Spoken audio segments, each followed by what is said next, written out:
The Hazbin Hotel trailer just dropped for Season 1, and we finally have enough information that we can really see the direction and arc that the season is going to be taking, with there being some sort of final giant conflict or war between the people of the Happy Hotel and the beings of heaven during the Great Annual Extermination. My name is Impcut, hit that subscribe button, and go watch the trailer for yourself if you haven't yet, because you're going to want to see it before we do this breakdown.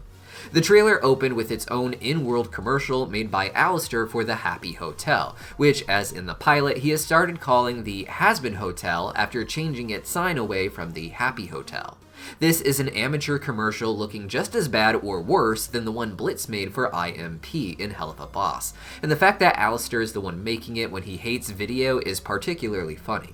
In the video, he seems to be talking to the Eggy Boys, the little egg minions who serve Serpentious, and here seem to just be acting as generic sinners for the commercial as Alistair explains his part. At one point, Alistair stops to talk to a spider-themed overlord who we actually saw hiding with Lucifer and his more elite overlords during the Annual Extermination in the pilot, while also seeing another demon light himself on fire in the middle of the street, highlighting how humorous it is that Alistair's just going around all casual and friendly, talking about redemption as people are going through such internal trauma in hell. This commercial does not please Charlie, but she tries to be polite about it. But Vaggie is a lot more loud and aggressive about how it completely fails to advertise the hotel properly, and I imagine that the longer version we see in the show will be in the first episode, helping reintroduce the audience to Hell and the concept of the show and the hope Charlie has for Hell's redemption. Following this, however, we get a few shots of Charlie talking to Adam, with there being a lot more shots of him and the Exorcist in this trailer than of Lucifer so far, though we get some fun previews with him too. In this scene, Charlie is talking to Adam, quite possibly in heaven, as VisiPop said in early interviews that we'd be getting to see heaven as early as episode 2, and it makes sense that Charlie, as the daughter of Lucifer, could get a meeting up to heaven and talk to important people there about what she is doing. However, this may also just take place in the cool angelic building we saw that exists in Hell in the musical number released earlier this year, with Adam perhaps working there year-round as a liaison for heaven.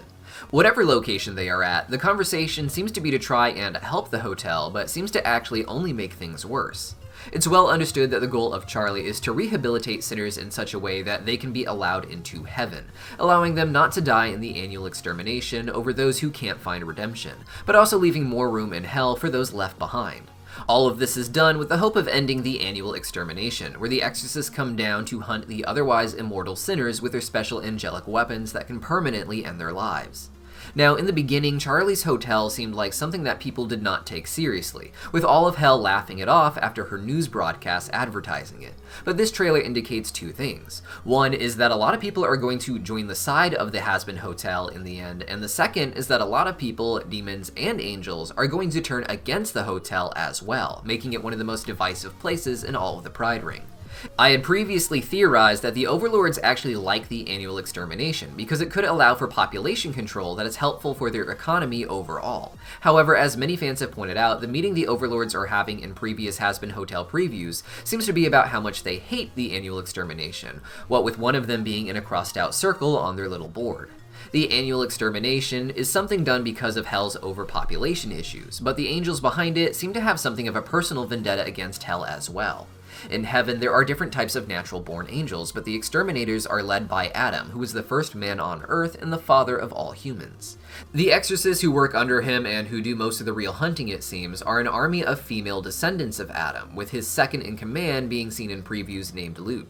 I had generally theorized that the demons who suffered most from the annual extermination are those who had essentially fallen outside of the economy and society of the Pride Ring. Hell is filled with poverty and people using most of their money on vices while barely surviving in the system, but there comes a point where certain demons would inevitably fall out of that system entirely. As immortals, they don't need to eat or drink. It would cause pain and weakness to starve themselves from what we understand, but if someone simply lost the will to work or fell too deep into vice for work to support it, then they would just become another one of the many homeless people that must exist in hell who are not working to support anyone and just live out on the streets, slowly rotting away while also never really dying.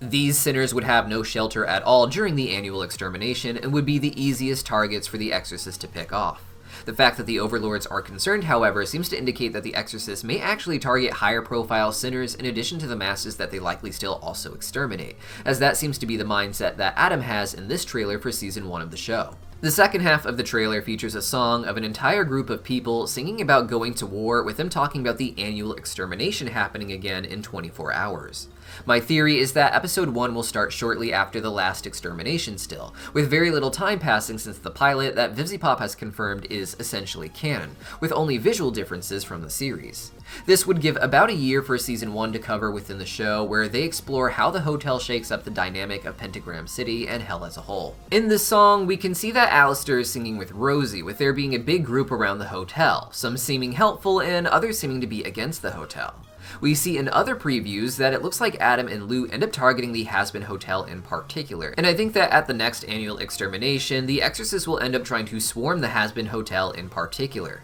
This is why we can hear Vaggie saying they need to get ready with only 24 hours to prepare, and it looks like instead of them all simply seeking redemption, the Hazbin Hotel is going to have to put on some sort of last stand battle against the Exorcists to defend their ideas as a whole. Overlords like Vox seem to be very against this, claiming they are all going to die while watching something on TV. Though this may not be the annual extermination he's talking about, it's clearly used in the trailer to reflect the relationship he has with the Hazbin Hotel as a whole, someone who wants the hotel to fail. Other overlords like Rosie and seemingly her friends from the cannibal colony are in support of the hotel, however. This is likely not because they believe in Charlie's dream of redemption, however, but perhaps they believe in ending the annual extermination, which this hotel becomes a symbol for, and defending that is defending against the annual extermination as a whole. What the season will become then is a story about the unionizing of hell against heaven, though other demons outside of the overlords seem interested in sabotage as well. We see some shark demons that are trying to catapult some destruction into the hotel, and I imagine these to be among the native local sharks from the Greed Ring,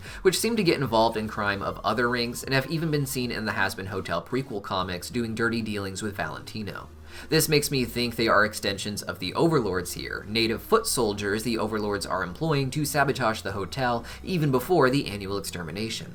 In addition to Adam and Lou, we also get images of Lucifer and a mysterious lady angel that we get a close-up of. Lucifer is understood to be a fallen angel who rules hell now, and in this trailer we get to see him with his glorious 6 wings and opening a portal to what looks like his circus tent. In another shot we see him sitting on his throne there, with Charlie looking at him a bit scared as he smiles almost evilly. I imagine this is going to be a big musical number for Lucifer and him singing about something a bit frightening for Charlie. I have no idea who this lady angel is, but with how many shots we see of heaven in the sky, I imagine that there will be a lot of interaction with heaven here, and we'll be learning more and more about angels there as the show unravels, sort of inverting the Hell of a Boss formula, which is about exploring hell's royalty more. Finally, we can see the epic wide shot of Pentagram City underneath the pentagram, where we can see the city is divided into colorful districts modeled after the pattern of the pentagram that floats above them. The very center of this is the angelic building that the Exorcists seem to work through, and each of the different districts seem to have different colors.